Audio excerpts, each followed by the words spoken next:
Yo, what's up everybody? I'm back with another KoG Draft League battle. This is the second week. Last week we did come off of a 1-0 win. That's the week one where Heatran popped off. And then this week you can see we did not bring Heatran. Just seemed really uncomfortable. The fact that there's a Pelipper and a Primarina on the other side, a Sneasler, Gallade, the Iron Treads. The matchup was so terrible for Heatran that we just decided against it. So even just like a Scarf explosion set that came across my mind and was like, it'd be funny just to bring it, just to like force it in here, or like a Sunny Day set to totally like change up the terrain. But then we're still outsped by the likes of Sneasler, Treads, and the Mega Gallade. So this team is a problem, just a giant problem. Our only out, really, and after doing several mocks, and you saw it in the thumbnail, is the boy in the first slot right here. That's that boy Raticate. And Raticate here is very, very good for us because in this league, Pursuit is not banned. So we are able to Pursuit trap things that originally would just destroy our team. So this Indeedee being able to set up Psychic Terrain really means that our Dragapult just loses to that Sneasler once it sets up its Psychic Seed. Because we just like bringing specs every single week. I love bringing specs. To me, it's the best Dragapult set. But a lot of people like the banded Dragon Darts and U-turn and all that. But Pivot's overrated. So this Raticate is really good for that reason. Naturally, we did bring like an interesting U-turn, double edge, Pursuit set, just so that we can trap that Indeedee. So let's without further ado, this Landorus right here was just so free. No matter what he goes out to, Lando is free. So it's like we're just gonna U-turn out regardless. Anyways, we did bring Scarf Lando this week, so we're just going to U-turn out. If we get chip on the Indeedee, great. If not, then, it is what it is. But we're terrible. And so I decided to Earthquake turn one. And now that I'm remembering this, like this match was a whole lot of mispredictions for the first three plays. So this first play, I choose to go, Earthquake against the Treads. Because in my head, it's super free. It's just like, why not? Why not just Earthquake here? He's going to Ice Spinner or he's going to try to do whatever, and we're just gonna get a big Earthquake off. But we send an Earthquake right through the feet of Pelipper, and he just unfazed his big ass head, and then he dishes out a Hurricane, which hurts a ton because we're Fizz Step Vicable Rocky Helmet. Just wanted to be able to catch a triple axle from the Gallade or like U-turns on the Sneasler, just to do like some residual chip so that so that in the end game Scarf Lando can win. That's like my mindset going into this, like the entire time. So we're getting worked. We're getting absolutely worked. He goes for the Hurricane, even though I think Hydro Pump might have been able to kill, but I think maybe he went Hurricane expecting the Ogerpon. But anyways, alas, he hard switches out to Treads and just catches our Clef. This is turn 3, and at this point I'm like, man, we just throw in the towel. Like, GG's, we're getting cooked right now. We're just getting like soul red every single freaking turn. So at this point Clef is terrified. We're a max HP, max special attack set with recovery, so nothing that wants to stay into this Iron Treads. We're trying to get some momentum back here, and we finally do. We make the right read. I think we spent like 5 hours on this turn. We're just like, okay, if we get this turn route right, we're all set. We don't have to worry, and we can just be back in the rain. So here, I think I set up rocks here. Yes, so we set up rocks and we're scarfed. So Mans does not know what item we're on right now. And I wanted to bring rocks for that reason. Actually, what I was going to bring was U-turn, rocks, Earthquake, and that's it. But Paul convinced me to run knockoff as well. I was like, oh, okay, whatever. But I really wanted just to flex, bring like 2-3 moves. Like Earthquake was all I needed this week. Just because after the Pelipper goes down, look at Earthquake. Look at, like, that kills Sneasler, Indeedee, Gallade. I just need everything chipped. So Rocks is huge here. Got to make sure those stay on. I wanted to scout, see if this thing had defog, because if we can defog on the, if Pelipper defogs and we have Ogerpon in, we get the +2, we Trailblaze and we just win. We just insta-win. They're making good reads left and right. Sneasler comes in. This is just a really uncomfortable matchup here. He U-turns, which, you know, makes sense. But we didn't get poison touched at that point, so I was like, it's kind of weird that you bring in a Psychic Seed Sneasler just randomly when you haven't set up your terrain yet.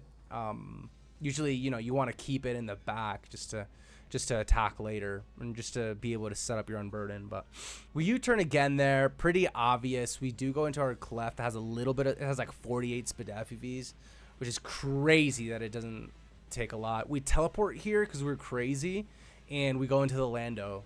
And then here, I think it's another prediction, like, do we Earthquake and whatnot? I do go for the knockoff just so that Pelipper's boots are off. Now it's on a timer, basically. It can't U-turn willy-nilly anymore. It can only U-turn another 2 times, and then it's basically dead. So Clef here is clutch. We know he's going to Rapid Spin, so we just go ahead and wish, because we just, you know, we got the balls like that. The Rocky Helmet is revealed now on our Vikavolt, and we do get that wish up. So we look really gangster at this point. And this moment, we're just positioned for maximum efficiency. Vikavolt here, I think we just want to Sticky Webs. I'm pretty sure that's what we go for here. If we Volt Switch, we're crazy. If we're Volt Switch, we're crazy. Yeah, no, we just Sticky Web. We're not like that crazy. So this is the time to shine. And I'm actually going to re-intro my boy Raticate here. We're gonna see this whole sequence once more. We're gonna see this sequence again. So Iron Treads Volt switching out, and DD comes in. We like webs here just so that Vikavolt can outspeed Primarina later. He hyper voices into this Raticate and gets a crit. So this 62% is kind of key and kind of ideal in my opinion. I think looking back at what this thing's set was, it was Specs. So no, sorry, it was Scarfed. Sorry, it was Scarfed. And I don't know why they brought Scarfed. I guess it makes sense, but I kind of want a bulkier Indeedee if I'm using this team. Obviously, we have the Pursuit, and we are banded. So we catch the Indeedee, and it was a roll if it had a little bit of defensive ease, but we catch it, and we did stall 2 Psychic Terrain turns, and webs are up. So you can't just bring Sneasler in at this point. It wouldn't make sense. You'd activate the Seed, but then at that point, you're technically only at +1 speed with the Unburden. And yeah, you have the Spadef boost, but then Lando just comes in and nerfs you every single time. Lando just comes in every single time at the for the Sneasler. It's not even worried about it. So I'm going to let this play out a little bit more because I think these turns are a little bit dull. All that we want to do once webs or rocks are up is just bring in Dragapult, because this Dragapult is weakness policy. My original idea was that Iron Treads was going to either knock off or Ice Spinner. I was like, okay, there's 2 moves that it can go for. Obviously, it's going to go for one or the other.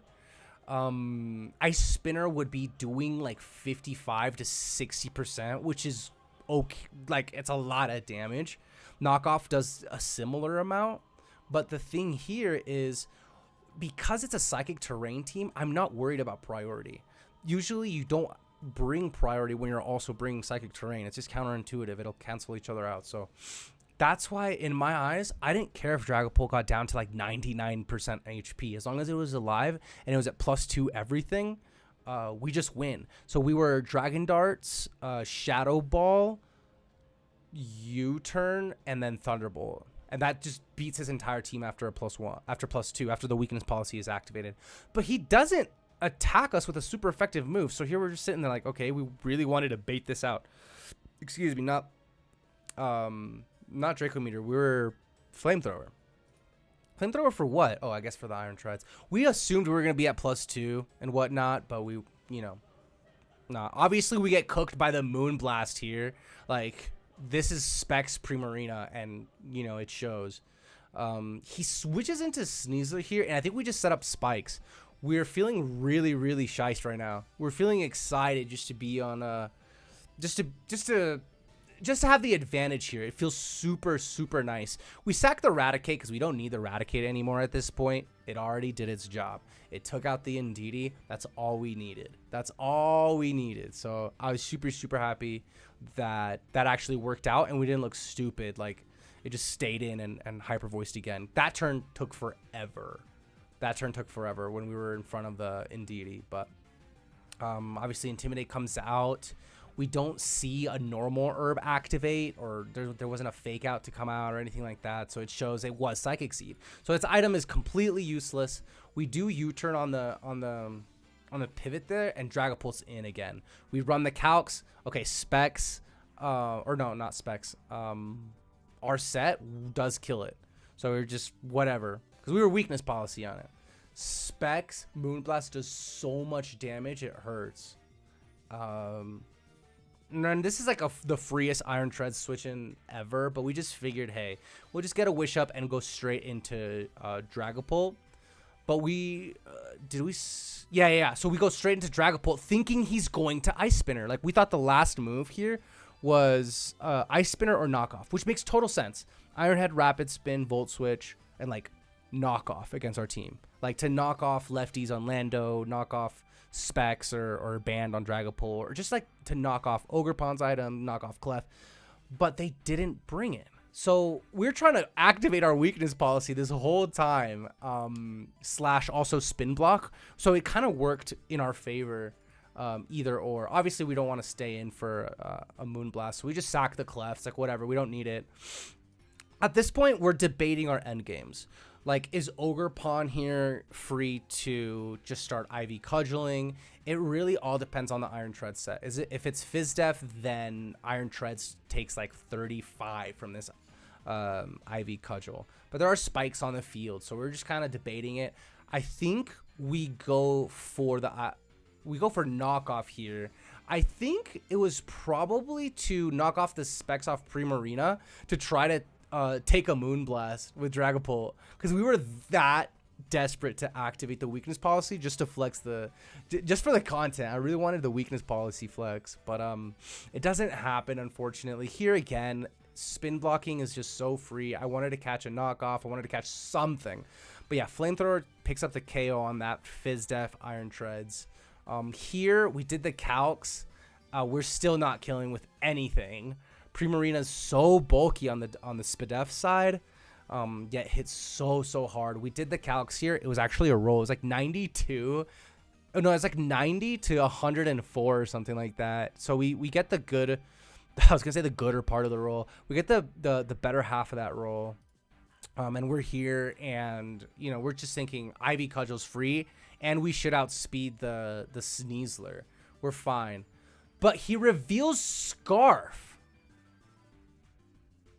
He reveals Scarf on the Sneasler, where this whole time we thought it was Psychic Seed. So that threw me through a loop, but it basically means that like Orlando outspeeds, and we have to hope for a Earthquake endgame. So here we do go ahead and go Dragapult, and we're terrified of the Shadow Sneak, like absolutely terrified of the Shadow Sneak. And I thought we were specs in the beginning of the video, but being weakness policy basically means we don't. If we were Shadow Tag, we would have killed here with Shadow Ball, but we were weakness policy, clearly. And here you see it activate, and it was just kind of like, you know, kind of cool, kind of not really, because we just die. So at this point, it looks kind of grim, but our end game is our end game. And webs are up, spikes are up, so even if the Sneasler was some crazy, like, Shukaberry set, or if this got a mega crit with Shadow Sneak, we just knew that we take it, and so we're fine. So Landorus here picks up you know, the rest of the kills, which is just lovely. Since the Sneasler is scarfed, it just will not outspeed, because our speed was at, it was like 486 or something like that. And then this wasn't even a roll, which was really nice. So that last spike, that Ogerpon spike, was super clutch. Wait, why isn't it giving me the option to skip through the turns? Huh, weird. Oh, there you go. So this turn with Raticate was just so clean, and I think we ended up trading Raticate after this week, ironically. After this crazy play, we ended up trading it out. We ended up trading it out for Muck Alola, though. Because Muck Alola, believe it or not, has more attack than this Raticate. Or it has more attack than the Raticate. And we needed a Spadef wall. Like, in this game, running Fizdef Clef would have been way more comfortable for the Gallade. But then it means that we wouldn't have taken as many hits from the Primarina. So if we had in this slot, in this Raticate slot, Muck Alola, we would have been able to switch in on that Primarina way more often. So what our team actually looks like now is significantly different. And I'll pull this up here in a sec because it's actually pretty interesting. I think our team is way better now. Dark Pulse, yeah. I'll just wait for that to load. And then here you can see our team on the top left corner. We were actually the first pick. Imagine. So check that out. Your boy is almost ready to show you. Yeah, there we go. Okay, so there we are. Top left. That's our team. So you can see we benched Heatran this week. But Lando is there. The Quack is there from week 1 as well. Super clutch Pokemon that we've had so far. But there's the Muck Alola, and for me it just seems like Muck Alola is way better on this team because it gives us it relieves Clef from the need to be Spadef. So now we don't have to run Spadef Clef every week. Now we can just go AV Muck and Pursuit Trap in this league, which I'm so thankful that it's a thing. Because if you look at these other teams, I mean, this was the team that we faced week 1. You know, having Muck Alola means that Latias doesn't do anything. Like, literally, it's just a non-threat. So we did pick up the Purugly just for Defiant potential. So we're able to, you know, take advantage of people defogging our Spikes away, our Stealth Rock, our Sticky Web. Because we do like Sticky Web a lot. It really fits our team well. It allows Quackable to be banded, Sword Stance, you know, and whatnot.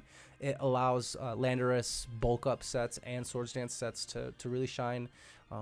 But yeah, Webs also allow Heatran specs to shine. So we can run specs, eruptions, or even just Scarf eruptions still under Sticky Webs is really viable. Also, this league is no Terra. So no Terra basically means that just a lot more straightforward, and Pokemon like Lando are significantly better because, you know, Ice type moves. You're not gonna get hit with an Ice Terra Blast. Thunderous Therian we also picked up. So we made 4 different trades. I forget what went out, but I mean, I'm super happy with this team now. I think we have a really good balance. I think we're still pretty Fizdef reliant with the Muck, the Quack, the Lando, and, you know, I mean, to me, we could trade out Avalugg at some point, but I like Avalugg. Avalugg puts in a lot of work against a lot of, like, the Palafins, Roaring Moon, Mega Gallade even. It takes CC pretty comfortably. It 1v1s like any Blaziken set, which is crazy. It 1v1s Charizard too, as I found out, even with Flare Blitz, because it just body presses afterwards, or Earthquakes. And the Fire Punch does like 30%, which is wild considering it's a super effective hit. A lot of Urshifu sets, unless it's like a Sword Stance set, then. But like even Sword Stance, like you live an Avalugg. This is becoming an Avalugg rant on how good it is. It's like, I think it's amazing. Click like if you're gotten this far in the video and you like Avalugg. If you dislike Avalugg, then just subscribe. Anyways, excuse me. But yeah, like, I'm looking at other teams and Avalugg just has such a good matchup. But anyways, guys, thanks for watching. I would show you the league standings right now, but we are in week 5, and I'm still to upload week 3, 4, and 5. So, but yeah, we're at this point, we're 2-0. We're, you know, winning pretty comfortably, and we have a high differential. So I'll be showing you guys. This is so funny. I don't know why it took so long to put this guy here. Yeah, we got Quilladin, and then it took forever for somebody to like update it. But yeah, if you guys really like this league and how this draft is looking, the point system and all that, feel free to join it. It's a Discord league, So it's a Kingdom of Gumidra, and I'll have the link in the description. But you guys can join it. It's a really solid league. Shouts out to them. And yeah, they let me and Paul team up. Yeah. For the most part in the calls, like Paul doesn't really like to be recorded, so we don't upload those together. And maybe at some point I'll have him join. But he's a great man of very few words, but he's a very smart, phenomenal, great man. But anyways, I'll talk to you guys soon. I'll catch you later. If you haven't pressed the like button, please do so. Helps a lot. My goal is 10 likes. A mere 10 likes. I'd like to hit 10 likes on these videos. I'm done with Fortnite. Fortnite's kind of tough, and just I don't enjoy playing it. And Pokemon I've been playing my whole life, so I'm really good at it, and I enjoy making the content. So anyways, appreciate you guys, and I'll talk to you soon. Peace.